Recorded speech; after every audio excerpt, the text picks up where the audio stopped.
Hi, coming to you up here from Maine. Got my cameraman going, got my dog here with me. So I've had a lot of requests on how do I do the paint on my rifles? How do we get this done? Well, I did one on the on a scope here. I think my last video I put up, and I'm just going to do a touch up on this rifle real quick.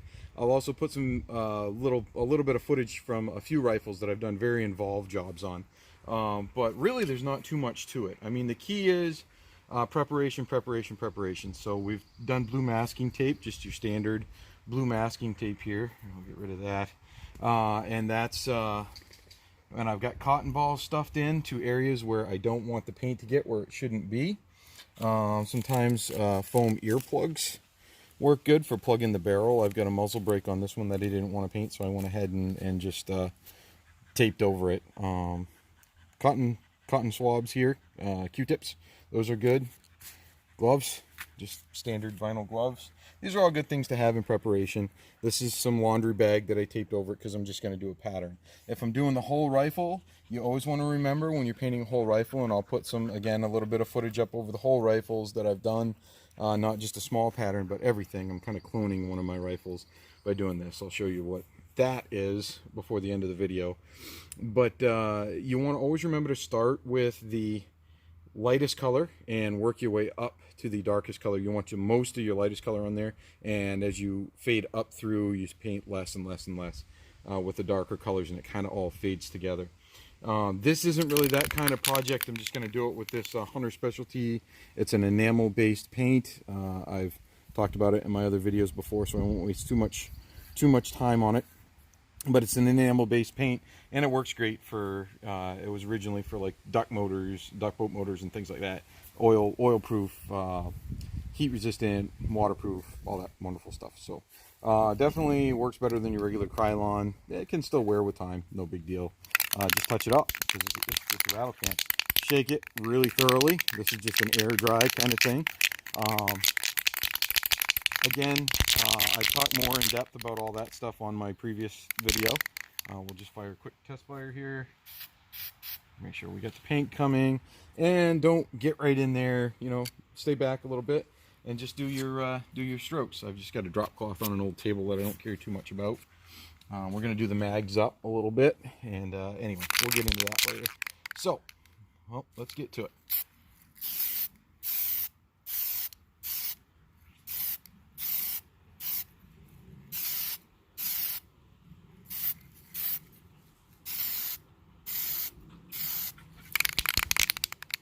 Kind of give it a shake every once in a while. This will hopefully give us a pattern that we want to see.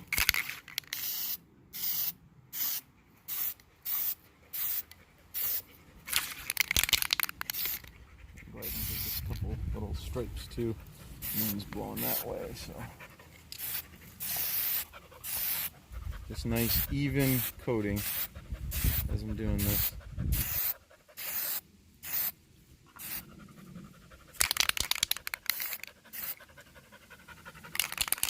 So this is all I'm going to do. I'm just going to come around and do both sides. Basically, I'm doing a, this is going to be kind of sort of a clone of my Remington 700 300 Win Mag. I've got a 300 Winchester Magnum Remington 700 long range that I like a lot. Use that a lot for my distance shooting. And I did this kind of same camo pattern on that.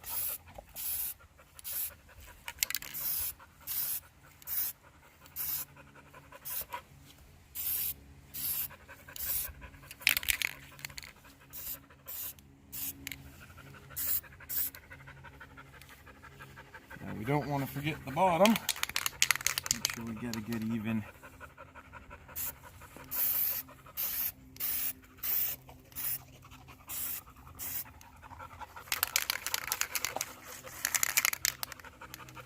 Going to take it by the paint here.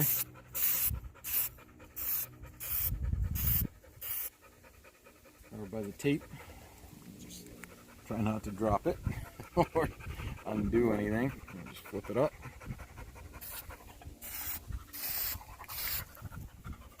I'm just doing this outside to kind of avoid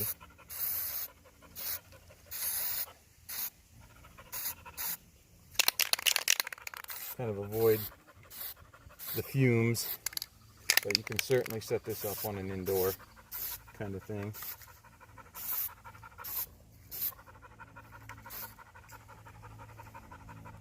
I think we're about where we want to be with all this.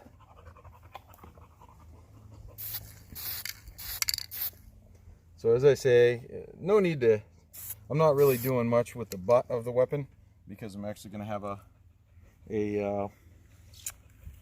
I'm actually going to have a kind of a padded cheek rest back here that I'll show you when we get that done.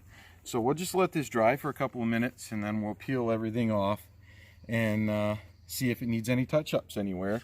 I've got some black in case I want to go over it and touch it up.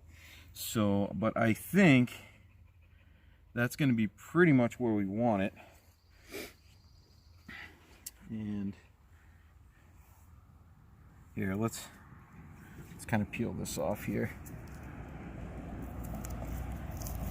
Very gently, so that we're careful not to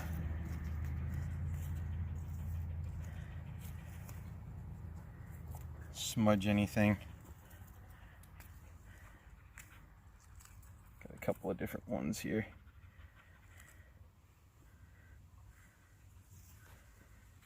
So as you can see, this kind of gives you that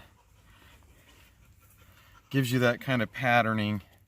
And again, I've done a few rifles where I've done the whole rifle, like just from the ground up, did the whole thing. This isn't one of those. This is just kind of a little touch up of a pattern. And just kind of wanted to walk you guys through that. So, all right, we're going to take a break for a minute. I'm going to kind of go get my black so I can touch this up in a couple areas where I feel like it needs a little bit more black to kind of accent it. And then we'll be back. Okay, so now I've just got my black paint out here. Mixed it up really good to make sure that that enamel is all mixed in there. And again, I pulled out the bolt and everything. That's set aside, so we're not worried about that. I'm just going to hit some of these areas because this is a camo pattern, so I kind of want to just make sure I accentuate that a little bit. So I'm going to hit a couple areas with the black just to kind of give it that layering, give it a little bit cleaner of a break in the color patterning.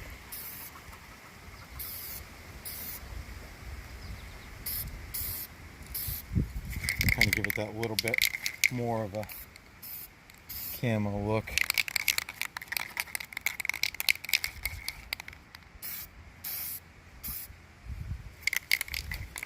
Just gives it more of a breakup kind of a pattern. And again, don't be scared to just get in there and just do it. I mean, it's easy to kind of feel a little bit like you don't want to get in there, you don't want to mess it up. It's paint, guys. You're not going to mess it up too bad. And if you do, just paint over it. It's the way it is with a lot of stuff when you're doing firearms maintenance and things like that. 90% of it is just not being scared to get in there and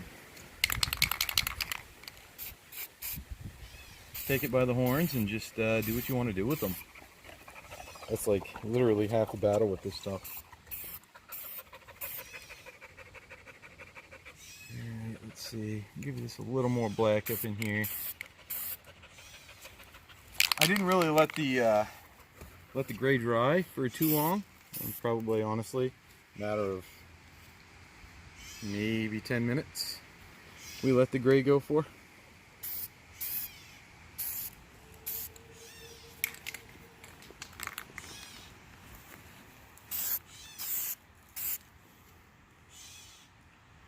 I feel like that's patterned fairly well. I feel like I like that where it's at. I think we're going to leave that just as it is. I did these mags already. So what I'm going to do is I'm just going to hit these mags just real quick. We'll just go ahead and slide this out of the way. So these guys were already done with the gray.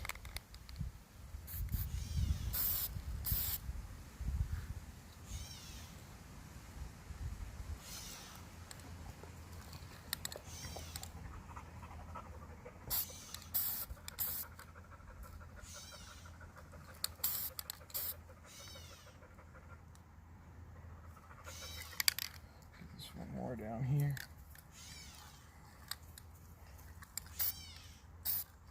Here's some weird kind of bird going crazy in the background there. Yeah, I like that one as far as that goes. I'll just let this dry right here. And we'll hit this one over here. Hopefully that's dry enough to settle for us.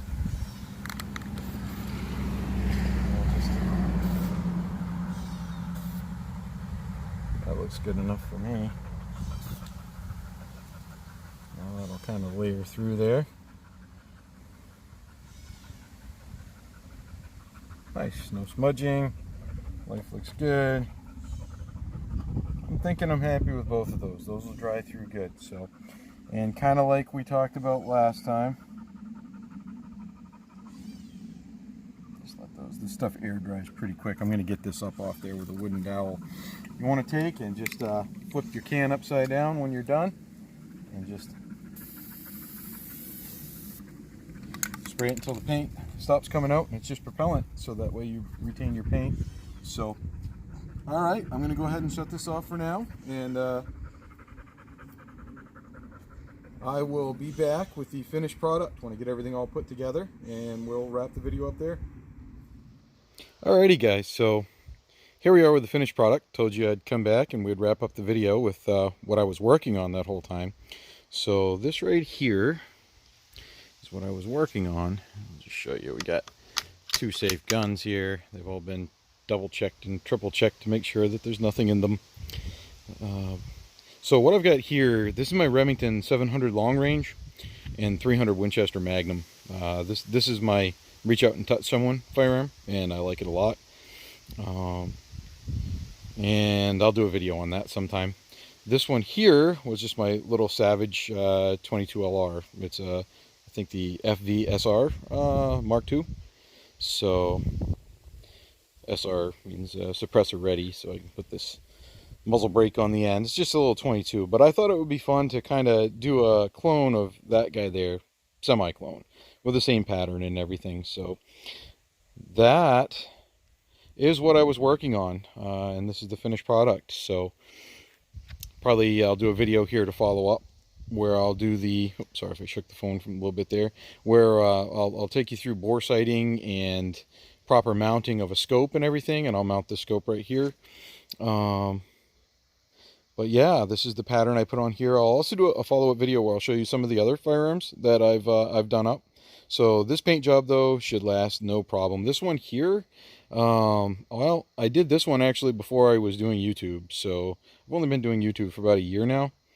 And this guy here, I did the paint job on that. I want to take a stab here and say 2 to 3 years ago. And that's seen a lot of use out in the woods, and I haven't even touched it up yet. There's like one spot that I could use to touch up just because it's been rubbed a tiny bit, but that's going through the bushes and the trees and actually doing shooting with it. So that's definitely, these are not wall hangers. These are firearms that I have out all the time, and I'm telling you, the Hunter Specialty paint, it holds up well. So if you're interested in seeing what it looks like to go through a full painting from the ground up and do everything, not just a pattern, stay tuned and check out a future video on that. The mags came out really well. Kind of got that two-tone kind of fading. As you can see, I want to get a closer up look here. As you can see, the paint, it kind of fades once you do like these spots here were definitely blacker when I first did it. But what happens is if you just do a thin coat of it, because less is more with the darker colors, and you've got those lighter colors underneath, well, what you'll wind up with is a situation where it'll kind of, you get this bleeding effect. And that's how you get the camo kind of, instead of a stiff break, you kind of get the gray mixing in with the black. And the same deal here, as you can kind of see the way that this one was done. It just kind of all malls together. Pardon the truck in the background. Again, rural Maine problems. Get pickup trucks and dump trucks on these back roads. But anyway, so that's kind of what you get there. So thank you so much for watching, guys. Thanks for joining me on this project. And until next time. Have a good one. Bye now.